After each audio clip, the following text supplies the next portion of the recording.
care, what is rational. And in the next 20 minutes, I will give you my overview of what I thought about this topic in particular. I think let's look at the primary care first, and I'm sure most of us are really primary care pediatricians. I think we are the first contact point here.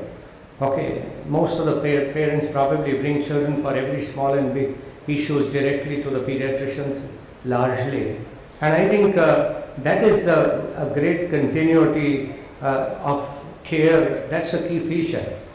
So we as primary care pediatricians must understand that we have an opportunity to see the same child over a long period, which means that we should be able to deliver much better care than somebody who sees just once in a while. And I think that's very, very important. And therefore, we have an opportunity to serve a child and the community much better merely because we are a first contact point care provider. I think therefore we have a wide scope of health care and maintaining health, of course, and that means nutrition and growth monitoring. Again, a request and plea that as a pediatrician, every one of us must maintain growth charts. That's a minimum care we need to offer because we are looking at a child who is growing, and if the minimum thing that you would be expected to monitor is its growth. And I'm sure growth tells you so much about whether the child is doing well or not. In terms of disease, growth chart tells you whether the disease had an onset early or late.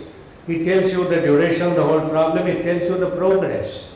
And therefore, I think the growth chart is a very objective parameter of what's happening to that child. And I hope and wish that every pediatrician has a growth chart, not only has a growth chart, but monitor growth chart, interpreted, documented. And the moment you do that, the parents are bound to ask you why the growth is not going the same way as expected. And I think that gives you an opportunity to take care of what may be going wrong. I think we have a lot of preventive issues to take care of, and we do look at immunization as one preventive care, but there is much more to that, and even a simple hygiene, health education is a great preventive care that we all can offer. Of course, we look at curative care and then acute illnesses that we treat, but that should not be the only one. And in fact, that comes much later. If you maintain health, nutrition, growth monitoring, you maintain hygiene, you prevent many diseases which are preventable, not only by vaccines but by other simple measures and health education, I think we would have much less illnesses to cure, and surely there would be enough, even then. And then I think at many times we would have diseases which have no cure, and there I think we are required to give a palliative care or just a symptomatic care. And I did mention yesterday that the symptomatic therapy relates to the actual symptoms that the child is suffering from, and not parents or you imagine he must be suffering from. So fever is not a symptom to treat, but a discomfort arising of fever is a symptom to treat.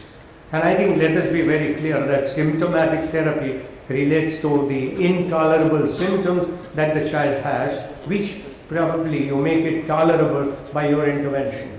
But you can't get rid of symptoms totally anyway. And I think it's important that the child accepts and tolerates some symptoms, and believe me, those symptoms do give you a real measure of what's happening to a disease as well.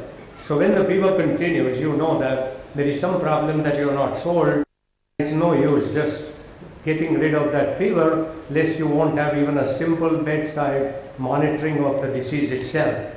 And I think many times as primary care providers, we will have to have a need for a referral to the specialist or referral for investigation.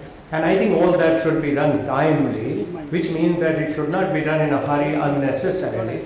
And we did discuss throughout these 2 days that there is a reason to consider what test you asked, when do you ask for, and why do you ask for. Would the test give you something more information that you did not know just by the bedside? If not, then you should not have ordered a test. And if you order a test even otherwise, I'm sure that the tests often confuse you more than really help you. You can imagine how broad is our idea of doing a primary care provider, and I think we owe so much. Naturally, you can't do the volume that you treat, and I'm aware that many pediatricians in my city see about 80-100 patients a day, and I shudder to think what care they must be giving, and I hope they are complementing a nature to care and not come in the way of nature which would care. And I think we need to look back and say, at the end of the day, how happy you are that you have done something worth whatever you did or whatever you charged. And I think that is important. Merely seeing number of patients is not an ideal thing, and somewhere you will have to titrate a quality with quantity. Each one of us is left to our own imagination. How you do that? And I'm sure that everyone thinks that a patient can't get better unless the parents bring that child to me. But that they go to a quack and also get better, and sometimes we don't. So we need to be one up. And I think, again, an important thing where a primary care pediatrician decides how to limit his own work in order to even enjoy your life and work both. Otherwise, you work and collect money, and in the process spoil your health, and then whatever the big money that you have collected, you spend to maintain and retain your health back. Why are you doing all that? You as well would not have earned much and would not have spoiled your health much, thereafter to spend so much to again regain what you lost. And I think this is very important for all of us as primary pediatricians, because we have a large volume to cater, but I'm sure we have many ways to kind of contain. And yesterday we had Dr. Kasi, who did a thing on how to kind of monitor this situation and a group practice and so on. So I think time has come for us to go beyond, because the rationality cannot be maintained just by increasing volume of work and the parents naturally. I'm sure all of us have gone through the phase where you waited for a patient to come and they never came, and thereafter the patient wait for you and you never do. So I think this is the phase of medical practice, but we will have to kind of change and look at that. What about the secondary and tertiary care? I think it demands far more expertise in addition to really basics. And yesterday I did mention that a super specialist has to be an excellent generalist primarily, otherwise you won't know what exactly doing. And I may have said this once before as well, but I don't mind repeating to those who have heard this before, that a person who went to his family physician for just some trivial illness, and the family physician found that his eyes were puffy, so he sent him to a nephrologist, and nephrologist had to do multiple investigations, name every one, to announce that his kidneys were normal, but he also picked up a little prominent eyes, and therefore he sent him to an endocrinologist to rule out a hyperthyroidism. Thereafter, an endocrinologist had to do multiple things because they know so much. Problem of knowing so much sometimes is not knowing even little what you ought to know. Therefore, at the end of all that, he announced that the endocrines are all right, but he had picked up a little prominent veins in the neck, and he left them to a cardiologist who did again all the tests and found his heart was also normal. A poor man was dejected that no specialist could understand what was wrong with him. We came back to his general physician, and he said that, look, I think your life is short now, God knows. You have a rare disease, nobody knows what's wrong with you, and you might as well enjoy whatever life you have left with. And the man decided to go on a world tour, went to buy new clothes, went to a shop and asked the salesman, show me a branded shirt. The man across the table said, sir, what's your color size? He said 14. Sir, it is 16. If you are wearing 14 all these days, your eyes would be puffy, your eyes would stand out, and your neck. So you needed a salesman to understand that multiple organ affection was not even a medical problem. Okay. I'm sure no textbook says that you have a collar of 14, you will have all that, and I hope the next edition of nephrology, cardiology, etc. put one of the causes, though may be rare, as also, so that the super specialist will remember the rare cause first and take a cause before they do that. I think we'll have to really worry about what that. They have in fact higher responsibility of being right, but not at the cost of the rationality. You and me can be wrong because there is somebody else who can put us right. But what about a super specialist? He thinks he cannot be wrong, he should not be wrong. Therefore, his definition of a normal human being is total absence of every abnormality known to science. Now that's difficult.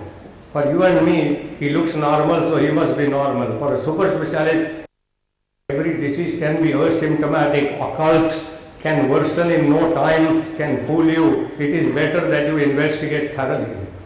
And I think that's where a rationality is sacrificed. Why? Because I never want to be wrong. Can I not say, as seen today, you are all right? But I am not an astrologer to say what will happen tomorrow. And given all the credit that there would be occult diseases, occult infection, there would be a limit to which you can stretch your rationality, and you would in fact go back and say, how can I pick up that occult problem bedside early enough to get a probable cure? And I think that should be our measure. Well, uncommon manifestation of common diseases, this morning Bala was talking about that. And then you have to have a balance between commonness and the traditional wisdom. And I think this is on one side. Don't forget that people ago also treated patients when the science was not developed.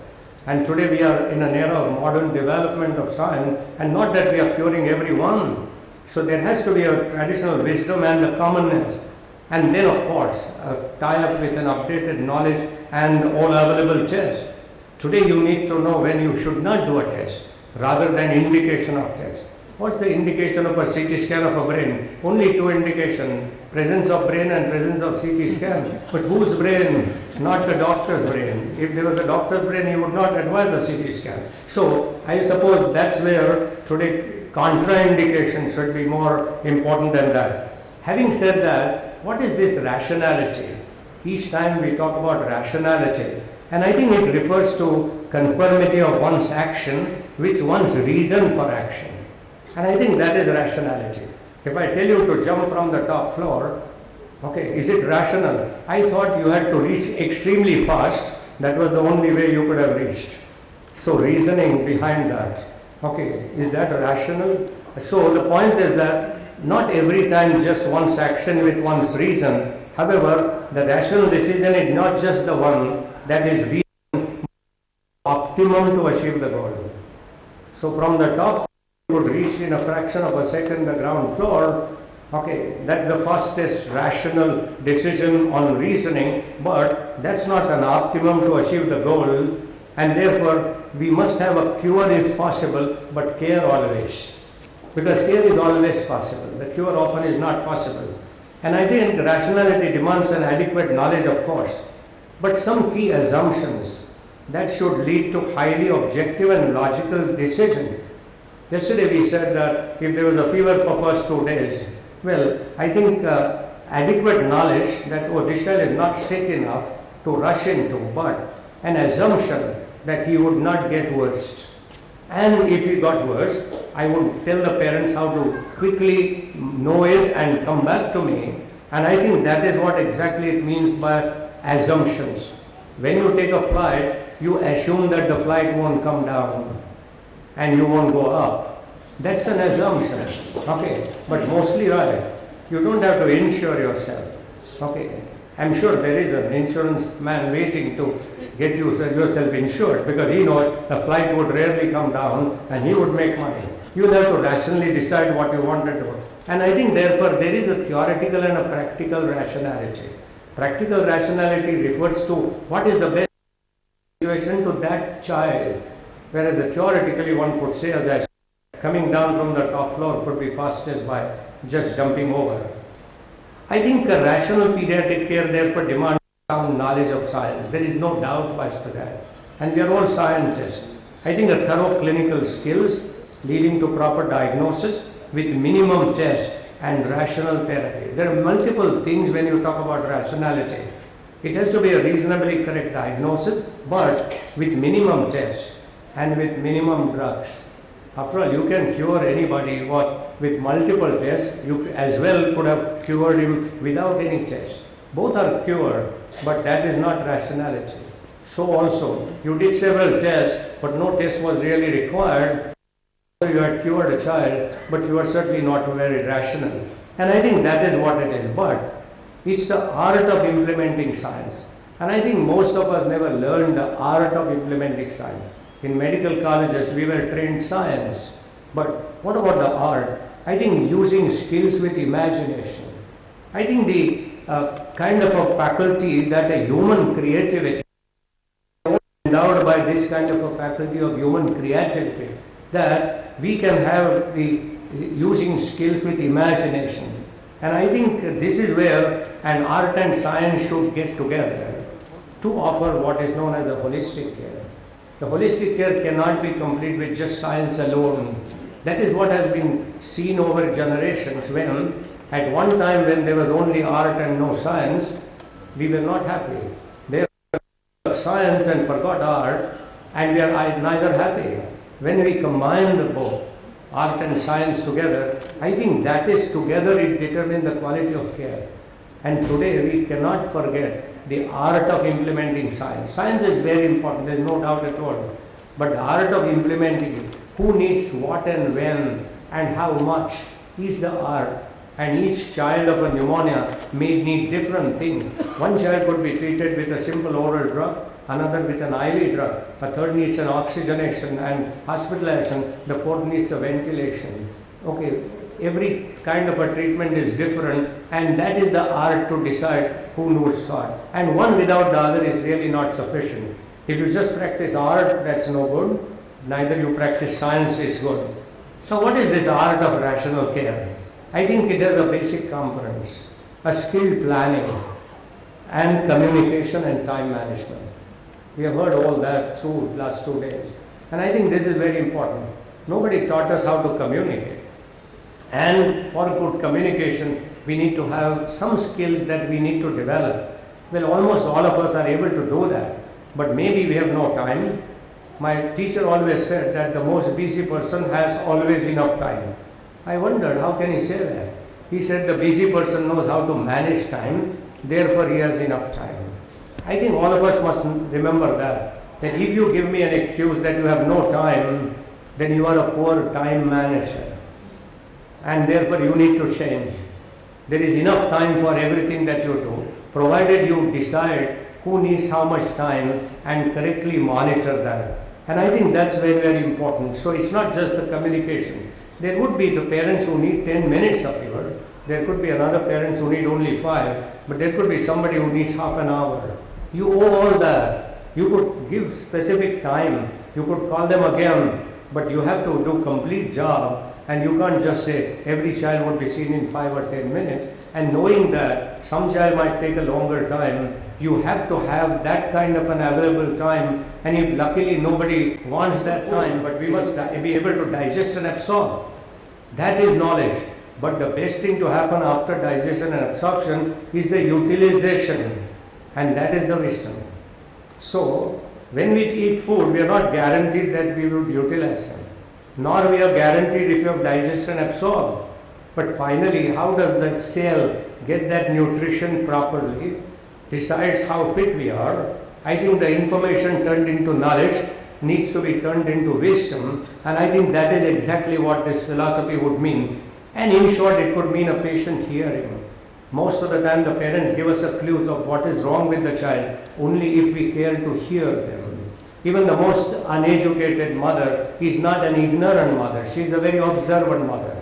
And we need to trust what she says, and invariably she would be right. I think we must give an honest opinion. And there is nothing better than being honest to say that I don't know. The advantage is, as the age advances, when you tell the parent that I am not sure, I don't know, they say, oh, you are very modest. How can you not know? Advantage of being honest, that people feel you have to know. And if you just say something, you are proved wrong, and that's nothing. And I think you need to explain everything.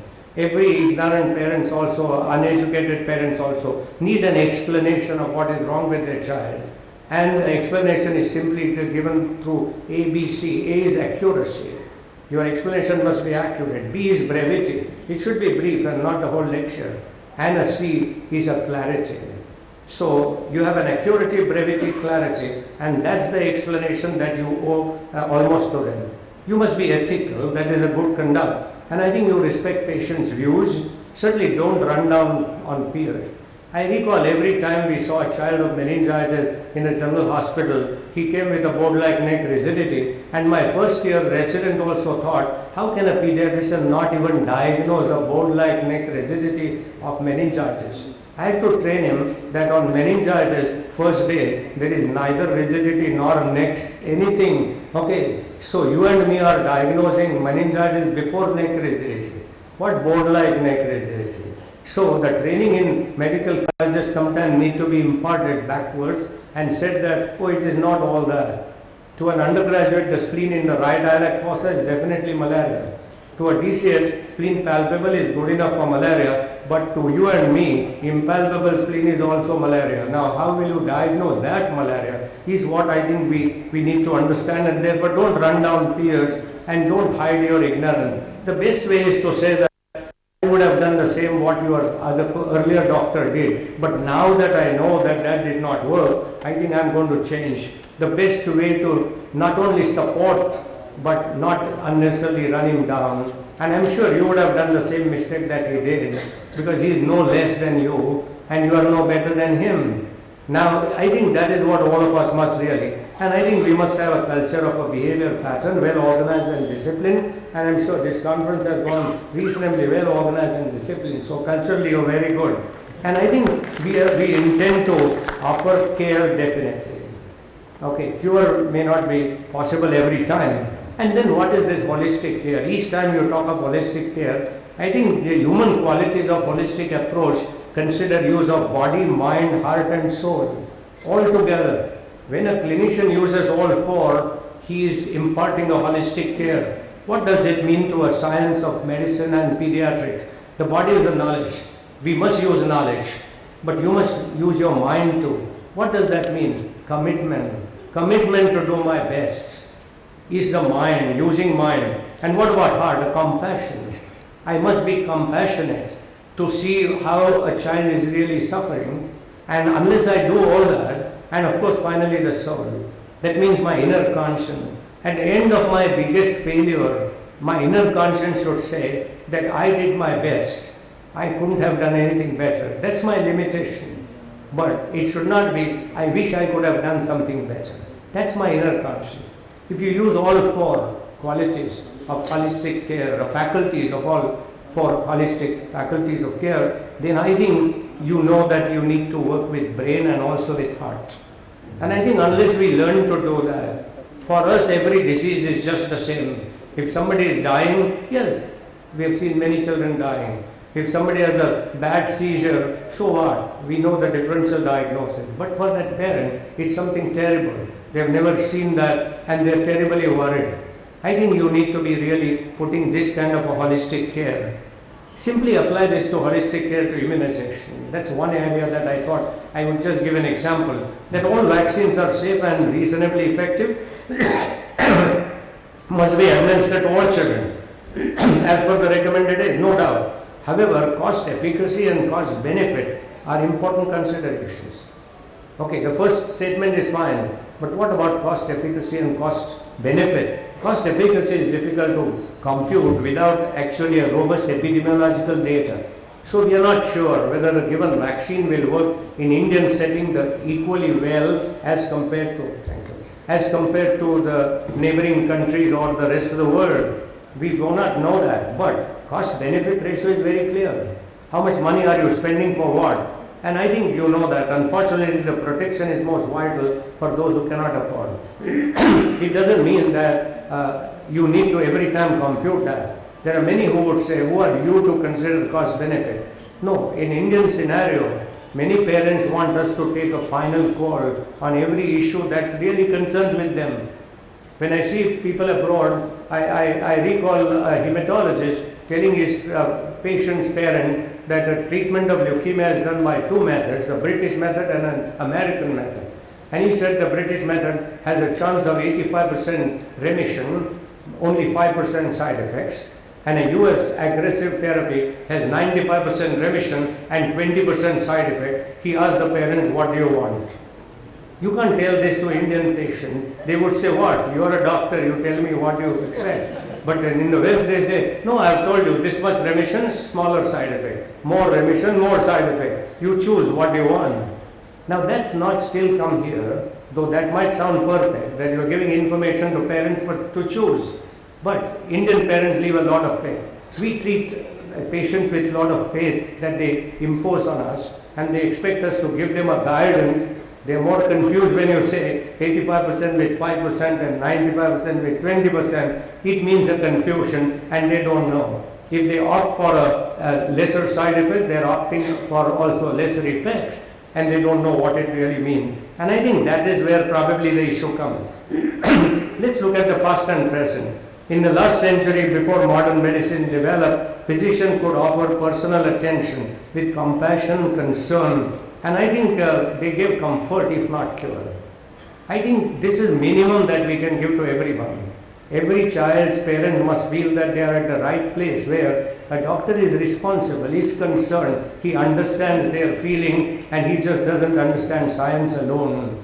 And I think that's very important. What has happened in 21st century? I think there is a thrust on healthcare into an era of modernization with advanced medical technology and computerization. We can see everything that even a microscope can see. And I think there is no doubt that there is an indisputable depersonalization of patient care. What does that mean? Earlier we used to treat diseases. Okay.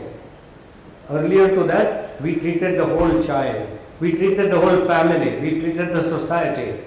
Thereafter we came down to say, treat the disease, don't bother about anything else.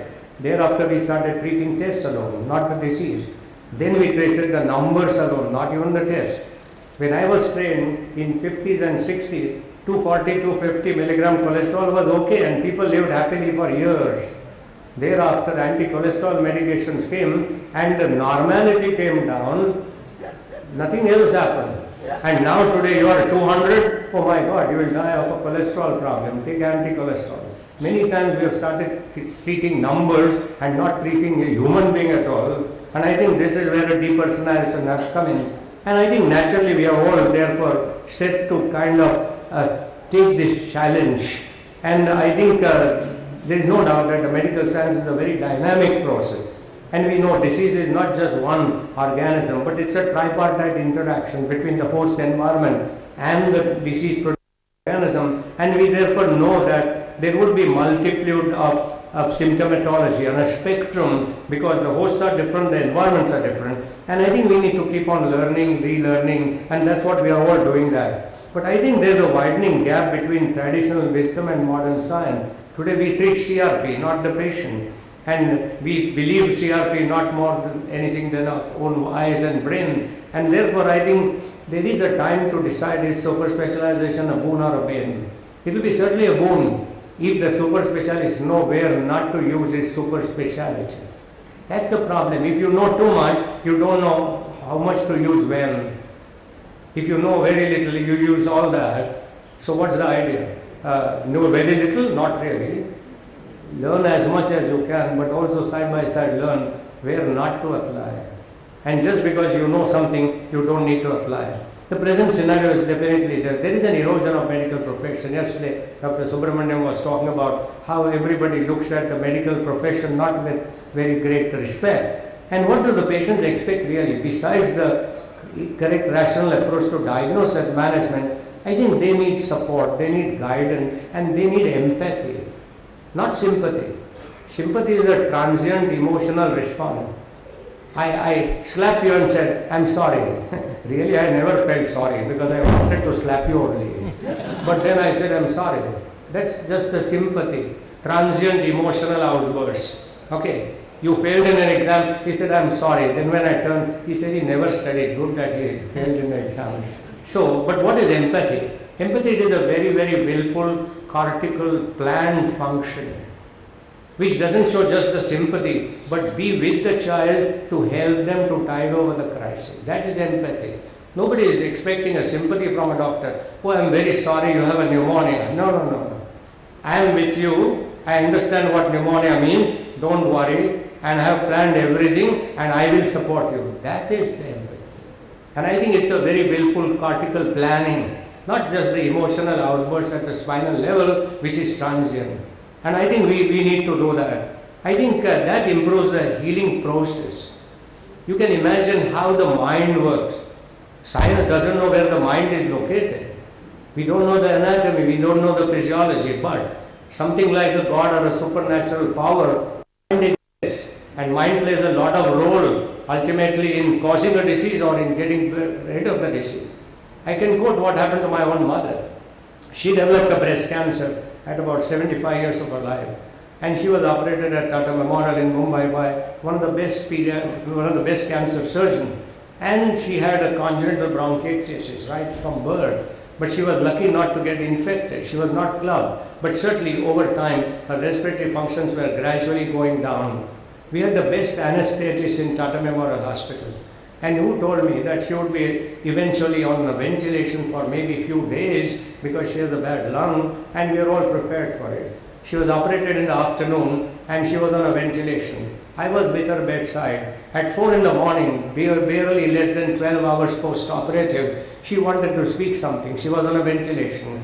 I gave her a slate and she wrote to say she was very hungry. Now, I did not know. I said it's 4 in the morning. Dr. Sawant was the chief anesthetist. I said he would come at about 7 and evaluate, and I was sure that he had warned me that she would need ventilation for some long time. And I wanted her to be assured that when Dr. Sawant comes, he will decide when you can eat. She agreed. When Dr. Sawant came, I showed him the slate. He was most surprised. The monitors were showing clearly that she could not be taken off the ventilator. He paused for a minute, and I still recall that incident. He looked at me and he said, "Doctor, do you know what I've learned over years?" The man who had the largest experience in anesthesia of all complicated patients telling me that he has learned all over these years that patients have some intuition that your monitors and you don't understand. This is what he said. And I said, "What do you mean by that?" He said, "If your mother feels hungry, let me take her ventilation out." And he assured me that he can just put in a tube in a fraction of a second if required. I said, "Sir, you are the best to judge." And he did it, and my mother never required ventilation, had a good breakfast.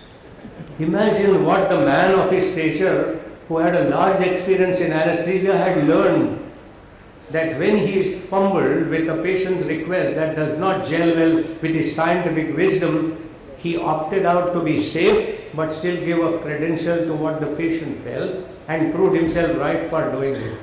I was impressed by his ability to do that, and I learned that there are many things beyond science that we never learn, and we have to keep our eyes open to learn that.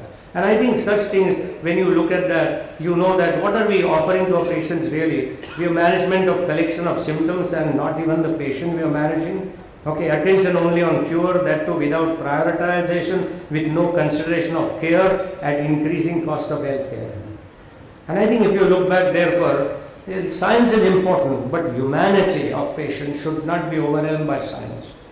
And I think that's the message, that there is something that the humanity demands every clinician to do that. I think a formal exploration of this concept in medical practice and training will probably contribute to a large extent in improving future of medical practice, and you and me should practice it, kind of spread the message. Then only probably a generation or two later we will see some change. And I think every practitioner knows what is right and wrong, but for varieties of reasons he decides not to assimilate it, not to implement it. And I think it's not that we don't know. At the end of that you will ask yourself, what did he say that I did not know? I'm sure I have not invented any of that, but I'm just trying to again rehearse and try to kind of imbibe and say, oh, this is what we must. And I think we owe so much to that. Finally, how do I measure the quality care that I give? And I think that's also another way. Everything that you do, you have to have a measure of what you have done is right or not. And I think happiness more than success. That is what you want in life. Okay, one author has given an excellent definition of what is happiness and success. What is success? You try to get it or hook and crook, what you have decided to get. That is success. I wanted to build a big bungalow and have a car and a palatial house within 5 years. I had to work for that. and I had every way, by hook and crook, I had to achieve that. That's a success. And the community recognizes that as a great success. But he's not happy probably. What is happiness? You want what you are getting. You don't go after getting what you want. So if I get only 10 patients a day, I go home early and I tell my wife, I wanted to be home more often. Okay, I am lucky I got only few patients. The other day I had to get 20 patients. I was late at home. I told my wife, today I could help far many more. That's why I am late. Both ways I am happy. And I think that is what we need to understand. And that is happiness. Okay, so happiness is you must want what you are getting. Okay, and if I am getting only that much, oh, I wanted only that much. That's the end of it. That's how is happiness. And I think that is where I think the happiness and success is different. Unfortunately, happiness is an internal feeling. Nobody else sees. And the success is an outward, only a measure that everybody sees. Are you worried about what others think of you or what you think about yourself? And I think that is how it is. And imagine if you are sick and I meet you on the road and I say, how are you doing? Oh, I'm all right. That means you want to hide your sickness. You want to promote happiness even when inside you are sick. Why don't you be inside happy? And I think that is the way. And finally, I think we are all going to make mistakes in life. But if I miss a diagnosis, I should not lose a patient. My patient should be sure that, sir, you did everything, but unfortunately, you could not make up. I recall what happened about a year ago when one of my child patient mother happened to get disturbed and said, doctor, do you think my child has a multiple myeloma? I said, look, you have a viral infection. Why are you thinking about such horrid thing? She said, no, I have been diagnosed as a multiple myeloma, she said. And she added that I went to that so-and-so physician and he missed it. I'm going to take him to the court for having missed it. She gave me a name of a physician who is extremely honest and dedicated. I felt, how can he be put behind the bars in a court of law? No, his destiny is far different. He has been honest throughout his life. He has been very rational. He may have missed the diagnosis. How can this lady talk about this man taking him to the court? I kept quiet because I thought that I would make it appear as if I am citing my own colleague. I kept quiet. And I started pondering what would she do and how would that honest man suffer in life for no fault of his. A month later when she came back, I almost was itching to find out what happened about the court case. But she came out herself. And what she talked convinced me that if you are honest, you are always right. She said, I went to that physician and confronted him and said, you know, I went to somebody else and that somebody else has diagnosed me with multiple myeloma and you have missed it. What this man did, he banged his fist on the table and said, Madam, I'm sorry, I missed it completely. Okay, this mother had tears in her eyes. She said that this man is so honest. How can I take him to the court? Just a single way of banging your fist and said, Madam, I'm extremely sorry for what happened. It has been my mistake. I had never did it. What an honesty. And the person who was raging with vengeance and anger a month ago had tears in her eyes when she spoke this to me. I have got convinced myself that honesty did work. Dishonesty many times works, but sometimes will land you in a big trouble. This man was honest, and I felt bad when I heard it, but he did not have to feel bad. He was honest, and that lady changed her mind just by one simple measure. And I think this is where we want. If I lose a patient, the mother should bring the next child to me. She said, you recall, doctor, 5 years ago, we lost a child under your care, but I knew that you are the right person. I have been blessed with another child, I want you to take care. What better respect you want out of your honesty? And then sometimes you lose the family because the family does not feel comfortable to come back to you. It haunts them the whole past of having come to you and not being successful, though they don't have any anger. They have a respect for you. They would send a neighbor but may not feel comfortable coming to you, in which case I have not lost the community. But finally, unfortunately, something goes wrong and some wrong thing spread out about me and I lose the whole community, but I should not lose my conscience. And I must say that I can vouch I did the best and right what I could do. Unfortunately, it didn't come up. Well, friends, I would just end up by saying, that rationality is a combination of art and science. And I think we have to descend down a level below just the science and a thought that what science can do. And as you start knowing more and more of science, you understand how science is still devoid of a lot of knowledge. And what we know is so little, and we think that we know so much. And therefore there has to be an art. And the art is so simple. It is cost effective. It does not cost anything. It needs just a few seconds or a few minutes of saying something nice, and the returns are maximum. Thank you very much.